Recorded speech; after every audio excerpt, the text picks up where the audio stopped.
નમસ્કાર ખેડૂત મિત્રો, હું તુષાર પ્રજાપતિ આ વિડીયોના માધ્યમથી આપ સર્વ ખેડૂત મિત્રોનું સ્વાગત કરું છું।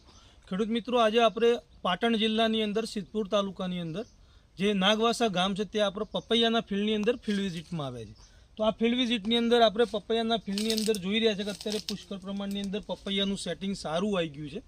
તો આ જે ફ્રૂટ લાગેલા છે અને સાઇઝ બનાવવા માટે અને નવું ફ્રૂટિંગ ચાલુ રહે, ફ્લાવરિંગ ચાલુ રહે અને છોડનો ગ્રોથ પણ સારો રહે, છત્રી પણ સારી રહે, એના માટે આપણે જે પોટાશ મોબિલાઇઝિંગ બેક્ટેરિયા અને ફોસ્ફરસ સોલ્યુબિલાઇઝિંગ બેક્ટેરિયાનું આપણે યુટિલાઇઝેશન કરી શકીએ છીએ।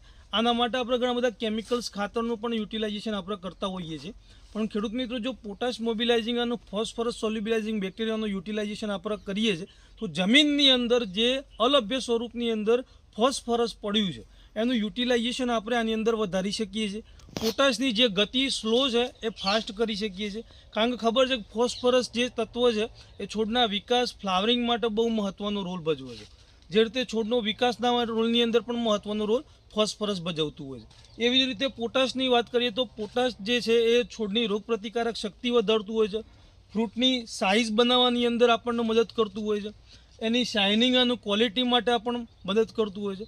ફ્રૂટનું જે પાકવાની જે અવસ્થા છે એને ઝડપી ફાસ્ટ પકાવવા માટે પણ એ બહુ મહત્ત્વનું કામ કરી રહ્યું છે। તો એના માટે ખેડૂત મિત્રો આપણે પોટાશ મોબિલાઇઝિંગ બેક્ટેરિયા અને ફોસ્ફરસ સોલ્યુબિલાઇઝિંગ બેક્ટેરિયાનું આપણે યુટિલાઇઝેશન કરી શકીએ છીએ।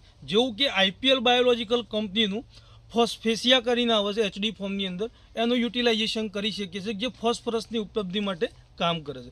એવી જ રીતે પોટાશ મોબિલાઇઝિંગ બેક્ટેરિયાનું પણ યુટિલાઇઝેશન કરી શકીએ છીએ જે પોટેશિયા એચડી કરીને આવે છે। આ બંને પ્રોડક્ટનું જો યુટિલાઇઝેશન આપણે પપૈયાના ફિલ્ડની અંદર કરીએ છીએ તો સારું પ્રોડક્શન અને સારું ઉત્પાદન લઈ અને આપણે પણ એક પ્રગતિશીલ ખેડૂતની ખેતી કરી શકીએ છીએ। જય હિન્દ।